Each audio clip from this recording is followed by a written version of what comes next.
இந்த காலத்துல பிறக்கும் போதே பிள்ளைங்க கையில பேப்பர் பென்சிலோட பிறக்குதுங்க லவ் லெட்டர் எழுத. நீங்க என்னடா இத்தனை காலமா டைத்தையே வேஸ்ட் பண்ணிருக்கீங்களே. எங்க காதல்னா என்னங்க? இந்த சம்பவம் கிபி 200ஆம் நூற்றாண்டுல நடக்கு. அப்ப ரோம் நாட்டு ஆட்சி செஞ்சுக்கிட்டு இருந்த கிளாடியஸ் அப்படிங்கிற ஒரு மன்னர் இனிமேட்டு யாருமே திருமணமே செய்யக்கூடாதுன்னு ஒரு சட்டம் போடுறாரு. ஆமா, நீங்க யாரையும் காதலிச்சதே இல்லையா?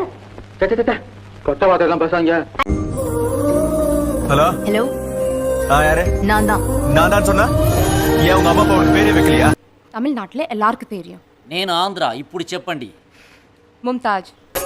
அடியேனி எங்கே நீ எங்கே கண்ணீரில மழையும் கருக்குதே சட்ட நனையுது தாஜ்மஹால் கொடையொன்னு தாக்கிலியே.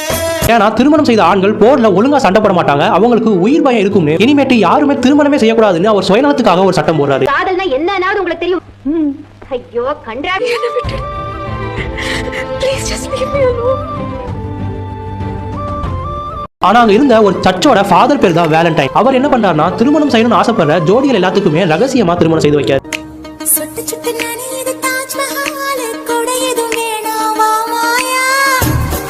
ஆனாலும் நீங்க காதல இவ்வளவு அப்ரெண்டிஸ் இருப்பீங்க நான் நினைக்கல.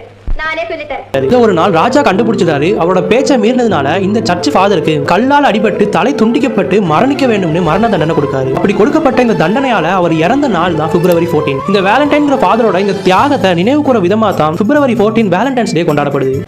அன்பே, ஆருயிரே, இதய தாமரையே, இன்ப சாம்ராஜ்யமே. Very good very good. உங்களுக்கு விஷயம் புரிய ஆரம்பிச்சிருச்சே. நீ திறந்தவே மாட்டல. இல்ல மேடம், நான் தெரிஞ்சிட்டேனே. ஐ அம் கம்ப்ளீட்லி டீசன்ட் நவ. நீ லண்டன் லட்டே நான் மதுரை புட்டே சேர்ந்து தான் விடுவோம் லவ் ராக்கெட். அப்புறம் காதல் பையன் நல்லா வளரணும்னா பாட்டு பாடணும். பாட்டு தானே? எங்க பாடுங்க. உசுருள்ள ஒருத்திக்கு தாஜ்மஹால் கட்டி கொடுத்தவனும் நான் தாண்டி. காதலிக்க ஆரம்பிக்கும் போது பெத்தவங்களை மறந்துடுறீங்க, காதலிக்கும் போது உங்களையே மறந்துடுறீங்க. கல்யாணத்துக்கு அப்புறம் காதலை மறந்துடாதீங்க. பெண்களை பூங்கொடி கோவை பழம் என்று பலவிதமாக வர்ணிக்கிறார்களே, ஆண்களை ஏன் வர்ணிப்பதில்லை? அழகு புகழ்ச்சியை கேட்டு ஆண்கள் பூங்குடி போல் துவண்டு விடுவதும் இல்லை, கோவை பழம் போல் கன்னி போவதும் இல்லை. அதனால் தான் ஓயாமல் பெண்களை மட்டும் புகழ்ந்து கொண்டே இருக்கிறார்கள்.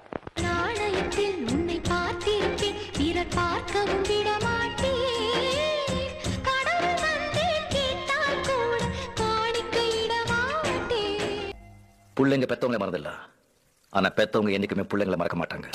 இத பாருங்க, இங்க சந்தோஷம் இருந்தா எங்க போனாலும் சந்தோஷம் தான். இங்க சந்தோஷம் இல்லைன்னு வச்சுக்கோங்க, எங்க போனாலும்